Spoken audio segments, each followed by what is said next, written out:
Thanks for joining me on the 249 Marathon Project Week 11 update.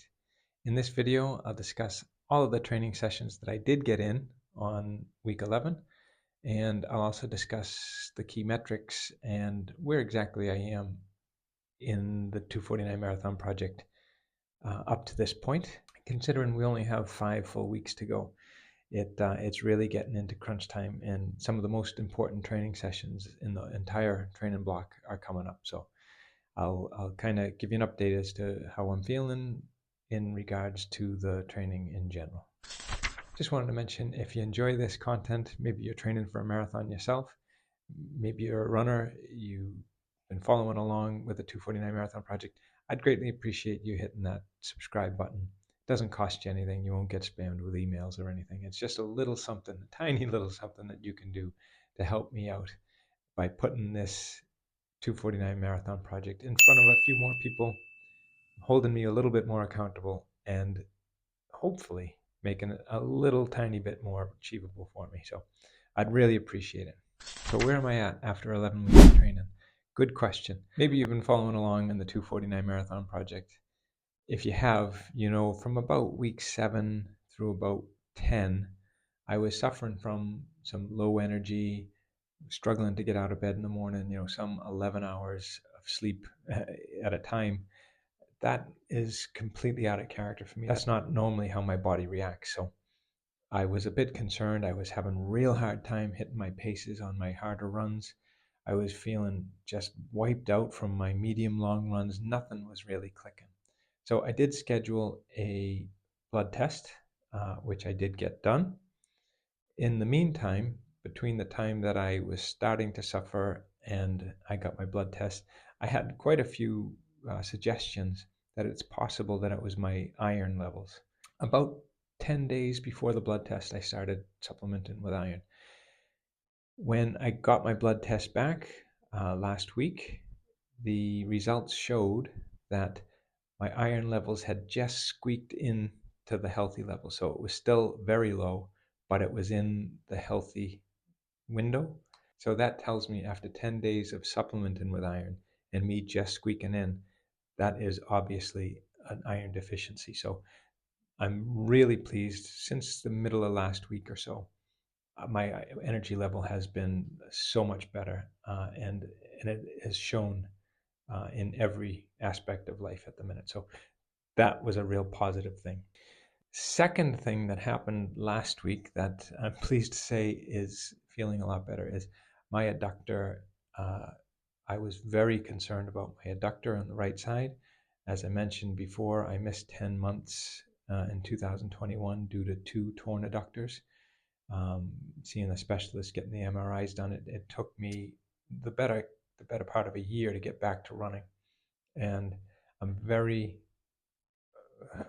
careful with my adductors now, and I'm maybe hypersensitive to it. So when I started getting pain in the right adductor, I just stopped running. I did some extra stretching, and I really just pampered it a little bit. Maybe, yeah, you could say maybe a little bit too much, but I'm definitely not going to take a chance to lose 10 months again. So I'm pleased to say after Wednesday of last week, when I tested it for the first time in 8 days, it felt really good. It was a very positive run. I'll go through the details of it, but I was very, very pleased. And from Wednesday on, I got back on the schedule for week 11. Before we get into the daily session updates, I just wanted to say too, while I was out, I have been, for the last 6 weeks or so, I've been concerned about my weight and my inability to drop weight, and more importantly, probably my discipline in eating. I generally like to plan my meals on a daily basis. So when I get up in the morning, I know exactly what I'm going to eat and how much I'm going to eat. And now that's not something I do in everyday life. That's only in marathon training blocks. Okay, so it may sound a bit OCD, and maybe it is, but it's only 16 weeks at a time.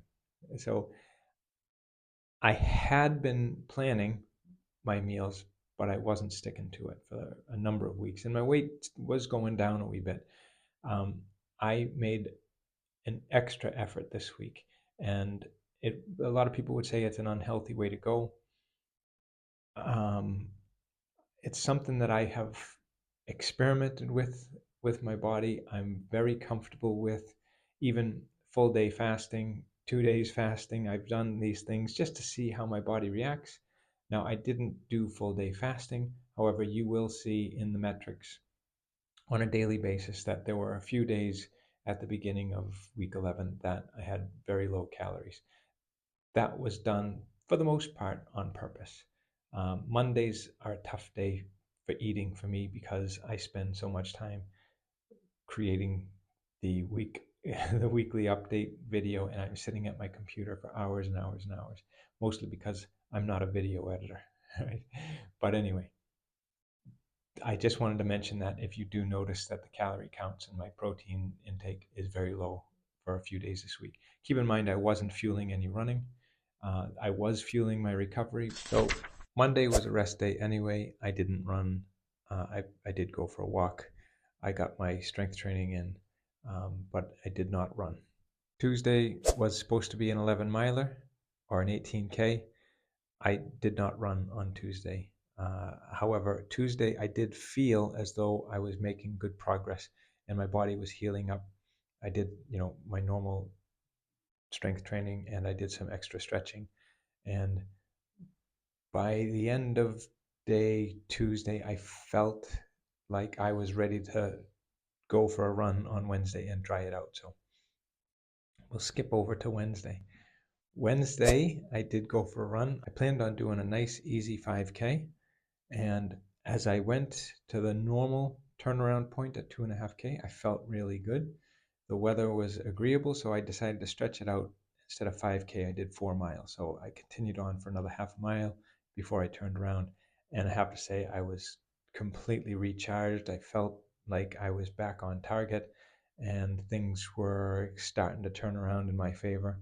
My energy was back and my adductor felt really good and I was just feeling supercharged. So that was a really positive day.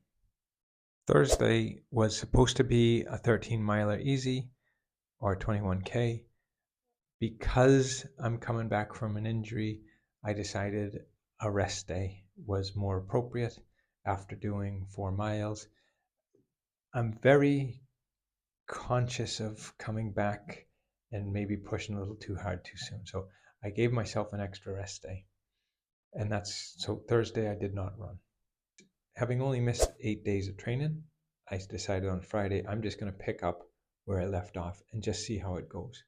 Friday was a 7 miler or an 11K tempo run, with the target being a sub 650 per mile or 415 per K. I ran that in Ks, and I did that so that it gave me a 2K warm up, 7K hard, 2K cool down. It gave me the opportunity to evaluate how my adductor was feeling on the first 2K. It felt really good, so I pushed the pace in the middle 7K. And I have to say, I was thrilled with the outcome. It's the first time I've been able to keep such a good pace for such a long time. Now, I did have a decent uh, session in week 10 before the adductor injury, but this was definitely better. I felt stronger and I felt pacier. That could very well be due to the weight loss and everything, but we'll see. I felt really strong and I felt good, and I was really excited to be back on track. It felt like I was back on track come Friday. Week 11 Saturday was a scheduled rest day, so I decided I would take a rest day. So that was because Friday was a hard session. Sunday is to be a hard session. So Saturday was a rest day. It gave me the opportunity to run hard on Friday and really push myself on Sunday for a very important speed endurance session. Sunday was 10 miles or 16K easy, followed by 10 miles or 16K at a sub 7-minute mile, which is a sub 420 per K. This was my first attempt in a number of weeks at really crushing a good speed endurance session on a long run. It felt okay. The first 10 miles, I ran it in Ks, so I did two 16Ks. The first 16K, nice and easy. The weather was not particularly agreeable for me. It was relatively cold, a bit of drizzly rain, and some wind. Not particularly great. However, you'll see in the video, it was the first time that I wore my windbreaker in a long time, and I was really happy to have it. But 16K, easy, fine, no problem. In the second 16K, I started picking up the pace, and I have to say I was really pleased. The first 6, 7, 8K was pretty much on target.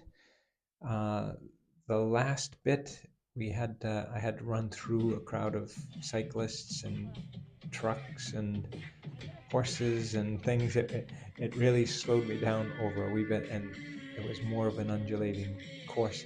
However, I have to say, very pleased with the session in general.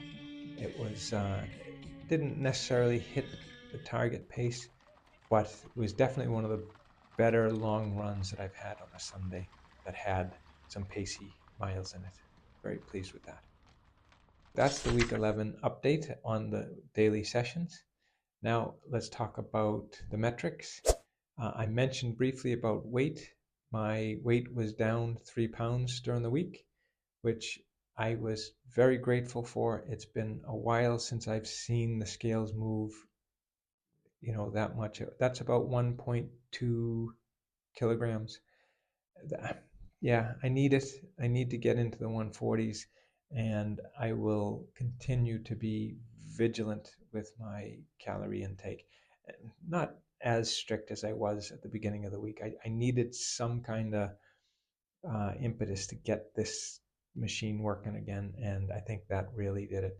So we'll have to keep an eye on it, but I'm pleased, very pleased with the weight. So current weight, 150.6, 68.3 kilograms. My average daily resting heart rate for the week was 42 beats per minute. That's up 1 beat per minute. There's a lot of reasons that could be.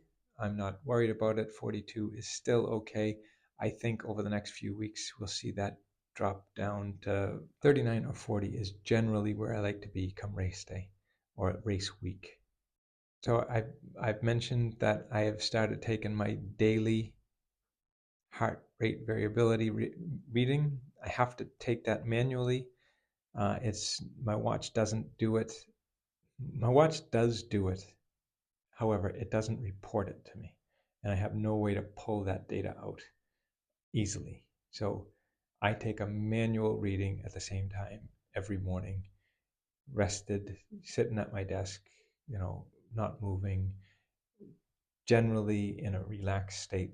And so it's not ideal. I'm not convinced it's given me valid data or useful data, but I am taking it, and my average HRV reading for the week was 60.7. Curious if anyone's really up on what that means. I'd be interested. I suspect that sounds low. It is better than it was last week, so I'm not sure what it says. Particularly because of the way I'm taking the reading is probably not ideal. My average nightly sleep is 7 hours and 13 minutes. That's up 47 minutes per night over last week. It's pretty much on target. I did have one night of extra sleep because I had a late night visit to the airport and a late evening, and I had a lie-in that on Sunday. Basically, I had a lie-in because of that. So I'm not concerned at all about that. That 7 hours, 6.5 to 7.5 hours, probably ideal for me. So generally speaking, I did not eat a lot of food last week. So because of that, my daily protein was down. It was down to 95 grams per day, which is down 35 grams per day from last week. So I'm not concerned about that. 95 grams per day is okay. especially when you consider I had a lot fewer calories and I had the weight loss during the week. So water, I had 3.25 liters per day on average, which is pretty good. And as far as volume goes, I ran just a smidge under 50K or just under 31 miles. So overall, considering where I was in week 10, week 11 is a completely new ball game. I'm back on it. I'm feeling really good. I was so pleased with Friday and Sunday. Just it's been a long time since I've had everything clicking, and I'm feeling like everything's clicking. Whether I have enough time now to get the sessions that I need done in effectively before race day, that remains to be seen. I'm so optimistic at the minute, though. I'm feeling really good. So here's hoping.